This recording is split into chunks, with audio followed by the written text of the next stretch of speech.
It's me. Hi. Welcome to Black History Month, child. Welcome. Join us on the journey of looking through the history of Black people, BLAT people, honey. Let me share this screen because we're talking about Margaret E. Bailey today, hon.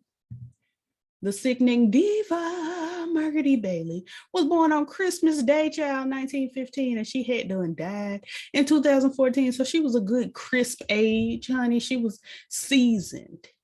Okay, seasoned. She was a United States Army Nurse Corps colonel, which is a lot of words. She had done served in the Corps, child, for 27 years, from July 1944 to July 1971. So before my grandmother was born to shortly after my mother was born, child. Not even shortly. Anyway, 9 of which she served in France, Germany, and Japan. During her career, Bailey advanced from a second lieutenant to a colonel, child, a colonel, like KFC, like the colonel, the highest achievable military rank in the nurse corps.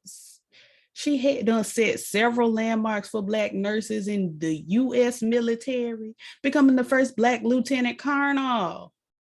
In 1964, the first Black chief nurse in a mixed, non-segregated unit in 1966, and the first Black full colonel in 1967. So she was just breaking all the barriers, girl, breaking them. During World War II, Bailey had done treated the German prisoners of war. And in the later years of her military career, she actively worked with minority organizations and advocated to increase Black participation in the cause. After her retirement from the Army, she served as a consultant to the Surgeon General, child, the big one, in the Nixon administration. Honey, that was a mess. Working to increase the number of minorities in the nurse corps. For many years, she made speeches supporting equal participation in the United States Army across the United States. Now, my good grandmother had been born, honey. She grew up in one of the most segregated areas of the South. She was born in Selma, Alabama, child, where they had done did the march on Christmas, like I had told you. Her father, Adam Bailey, died when she was 8 years old, and her mother, Hattie Bailey, moved the family to Mobile. There, Bailey graduated from W.H. Council Elementary School, then from Emerson Junior High School, and in 1933, from Dunbar High School. As a child, Bailey walked past a local hospital on her way to school, and the tidy look of medical personnel prompted her ambition to become a nurse. She was like, oh, they clean. Let me do it. During the Great Depression, Bailey worked on school nights and Saturdays to help her family. After graduating from Dunbar High School, she worked for 2 years to save enough money to further her education. In 1935, she was accepted to the Fraternal Hospital School of Nursing in Montgomery, child. She done moved to the big city. In 1938, because we're reading the civilian nursing career from 1938 to 44. In 1938, Bailey, let me maximize. I have not gotten into the habit of making myself big. Here I am. Bailey graduated from the nursing school and found a job at Mercy Hospital in St. Petersburg, Florida. Then the only primary care facility for the local Black community. This was career success as opportunities for Black women in the South, which has its own Wikipedia page, was scarce, honey, and generally limited to cleaning, teaching, or nursing, all strictly within segregated facilities for Black people. However, a year later in September 1939, when my great grandmother was about 6 or so, let me see, 26, 27, 28, 29, 13. I don't know how to count. Bailey surprised her colleagues and became the first Black nurse to voluntarily resign her position at Mercy Hospital, because she had found a better nursing position at Seaview Hospital on Staten Island, New York, because my sister was traveling. She was like, girl, I'm getting up out of the South. At the time, this hospital was the nation's largest facility specializing in the treatment of tuberculosis, which is what killed a bunch of the girls, honey, and the most expensive municipal medical establishment in the United States. Unlike Mercy Hospital in Florida, Seaview Hospital was non-segregated and already had a history of promoting Black nurses to supervising positions. Bailey worked at Seaview Hospital for almost 5 years until she decided to enlist in the U.S. military in the summer of 1944, 50 years before my birth. So my girl, she had done lived, child, way before I was born. My grandmama was born. My great grandmama wasn't here when she was born, child. She was 11 when my great grandmama was born. My great grandmama was 94. She's still living. She's having a good time on earth, I think, I hope. Her military career. Bailey had done joined the United States Army Nurse Corps in 1944 at the start of the Normandy landings, honey, because I don't care about Normandy. We care about Normandy up in here. She was motivated by the raging World War and believed that wounded Americans would need her help, and they did. At the time, the U.S. military was segregated, and the Army Nurse Corps was reluctant to admit Black nurses at all until 1941, when the first Blacks, I hate that, were accepted under pressure from the National Association of Colored Graduate Nurses and our good sister, Miss Eleanor Roosevelt, honey, who for some reason had to marry her first cousin, but she was a lesbian. Still, at the end of 1943, only 183 Black nurses served in a corps of 52,000 nurses, child, and they routinely faced discrimination because you know how the white folks do. Bailey was assigned to an all-Negro unit in the Corps. Ironically, the start of Bailey's military career brought her not to the European theater, but to Arizona, where she completed basic training at Fort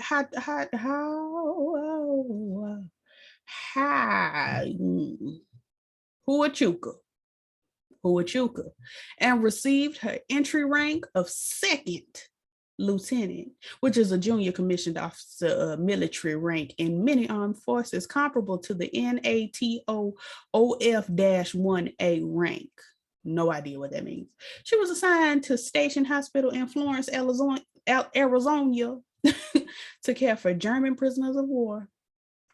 In subsequent years, Bailey served as both a medical nurse and a surgical nurse at numerous domestic and international facilities, child, including in France, Germany, and Japan. Despite intermittent racial discrimination, child, Bailey had done gradually, advanced through the ranks.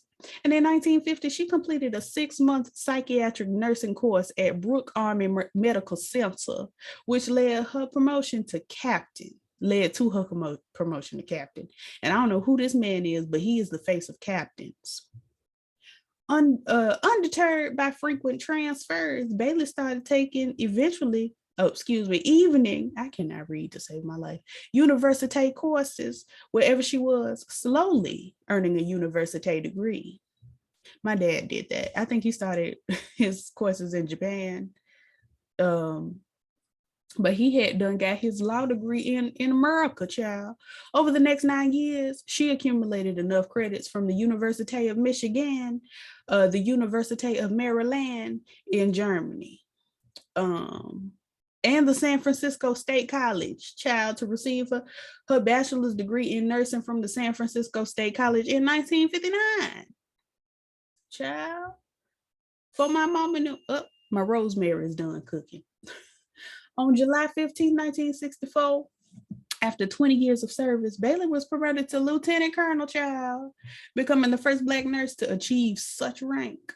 In May 1965, still before my mother had entered this earth, as the Army's segregation policy ended. Why is my chain caught up in my earring?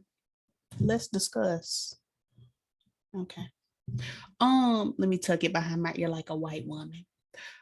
Where was I, child? She had done, as the Army segregation policy ended, she was transferred to the 130th unit, 130th General Hospital in Chignon, honey, France. Her first assignment in a mixed race unit. So she had done started working in the unit with the white people. In 1966, she became the chief nurse of the unit and the first Black nurse to lead a non-segregated unit, child. In February 1969, Bailey received the Army Commendation Medal from the hands of General John H. Cushman, who don't have a picture. Later that year, she was transferred to Washington, D.C. as a health manpower training specialist with the Department of Labor. In January 1970, Bailey became the first Black person to attain the rank of colonel, the highest military rank possible within the United States Army Nurse Corps, honey. Bailey retired in July 1971, immediately after becoming the first Black person to attain the rank of colonel.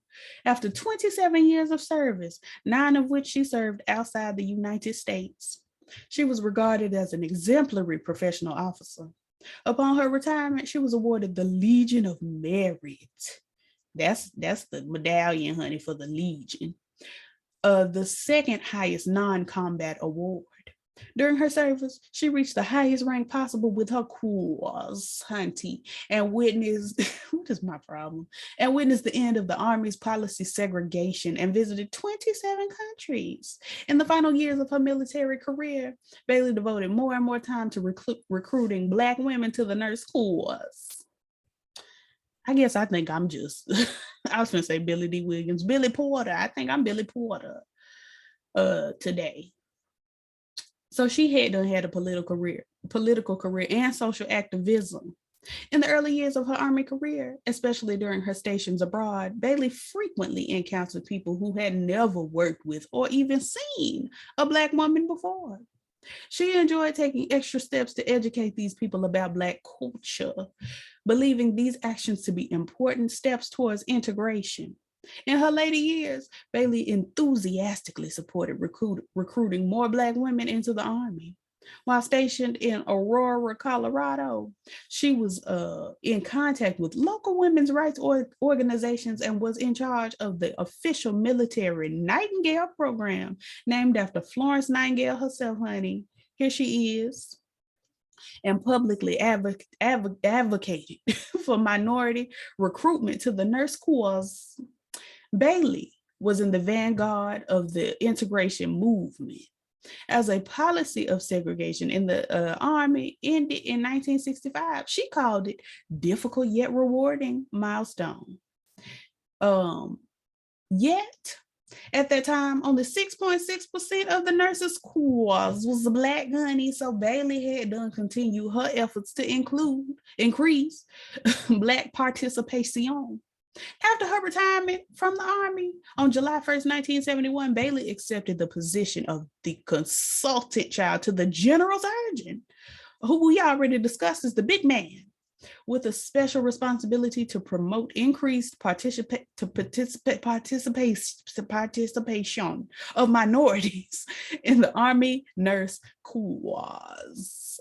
This assignment was commended by the National Association for the Advancement of Colored People, as we know, to be called the NAACP, which witnessed the Nixon administration, that's him right there, promote Bailey and 155 other Black public servants to the government positions, child.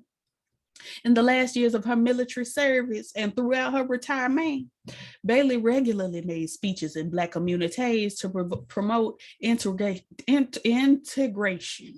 and military service. For example, on February 27, 2000, 84-year-old Bailey had done traveled from her Washington, D.C. home back to Alabama, honey, from whence she came to speak at the Shiloh Missionary Baptist Church, honey, which is a historical missionary Baptist church, and Rosenwald School, located near this highway, the Highway 81, at this location in Alabama, honey, in Macon County. On occasion, Bailey partnered with Clara Adams Inler, who is this sickening diva with the green eyeshadow, honey. She said, I'm going to match my eyeshadow with my suit to advocate for more Black participation in the Army. Bailey was a speaker at the National Black Nurses Association, the NBNA, not the NBA, the NBNA summit in 1998, and took part in the international conferences in South Africa, child, and Botswana. Botswana is officially the Republic of Botswana. It's a landlocked country in Southern Africa. Because I was like, I thought Botswana was in South Africa, but you know what? I don't know everything. In 1999, Bailey completed and published her autobiography, The Challenge, which I must buy. She was also an active member of Chi Eta Phi sorority, a professional organization of registered nurses and nursing students. I'll allow her to have it. You know, I don't really do sororities. I don't do sororities, but I'm gonna let her have it. Bailey received multiple awards and commendations both for her Army service and her activism. Her Army medals included World War II Victory Medal, American Campaign Medal, National Defense Medal, Army Commendation Medal, and Legion of Merit, the second highest non-combat military award, as I told you before. In 1967 and 69, she was named the Woman of the Tier. Maybe they meant year. I'm going to read it as is. In 1967 and 69, she was named the Woman of the Tier by several women's organizations. She had died, child, on August 28, 2014 in Washington, D.C., and she was buried on Arlington National Cemetery, honey, which is a military cemetery. Her bibliography by herself, Bailey, Margaret E, in 1999 called The Challenge, autobiography of Margaret E. Bailey, first Black nurse promoted to colonel in the Army Corps, which was done in live, I guess, by Tucker Publications.